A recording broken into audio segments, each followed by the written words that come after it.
So we're back at, well, we're in my favorite neighborhood in Indy. It's called Kessler Park. We are getting ready to put on a new listing. So I'm gonna show you around what's going on. Myself and a buddy have a couple other houses in here, like 6 or 7.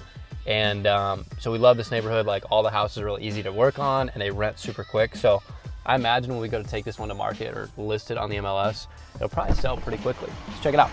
So like I said, this neighborhood, maybe we'll dive into it a little later, but I probably bought and sold maybe 30 to 40 houses in here. So like, just even as we're staying right here, so there's this blue one back there. That's the first house I ever did. This is my first flip house. So this neighborhood, you kind of talk about, like, as a real estate agent, knowing your farm area. This would be considered my farm area, where I know pretty much everybody who lives in here. I own a lot of houses in here with my buddy Ethan, and we it's like a running joke, like we run Kessler Park. Let's take a look inside. The owner of this one, he had a bunch of rentals in here. I've actually bought a few from him. I was gonna buy this myself, but he wanted too much, so I'm gonna help him out as a real estate agent and try to get this thing sold for him.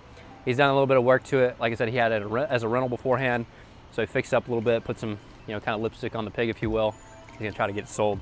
Okay, so we just got inside. Pretty much all these houses are the same. A lot of them are 2-bedroom, 1 bath, about 725 square feet, give or take. This one's a little bit weird because the kitchen cabinets and sink are on the other side of this wall.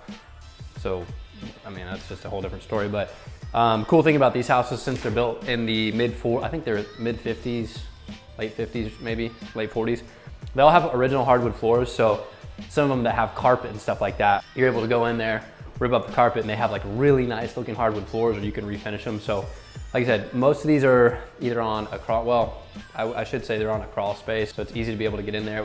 We're not dealing with basements and flooding and all that kind of crap. So we kind of like that. But this guy, he had painted the floors. Probably wouldn't be, my first choice. That's okay. Redid the bathroom. Like I said, you're only dealing with 725 square feet, so it's not a whole lot of space to work on, but these things rent like freaking hotcakes. In an average area like this, you may get anywhere from $600 to $750, depending upon the kind of the quality of the home as far as rent. And I've seen these houses sell for anywhere for as low as, I think I bought one for 20 grand. I've seen them sell for as high as 104.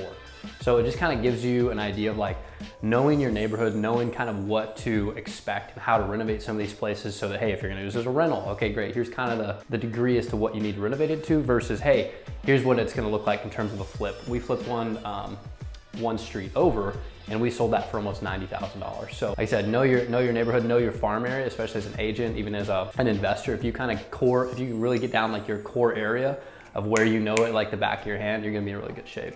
All right, guys, appreciate you tuning in. That's all we got for the Snoopy house. Who's Snoopy's buddy? What's the friend's name? You don't know? Okay, well, you're gonna have to look that up. Charlie Brown. Charlie Brown and Snoopy. Okay, that's it for the Charlie Brown and the Snoopy house. Thanks for tuning in today, and we'll see you all at the closing table.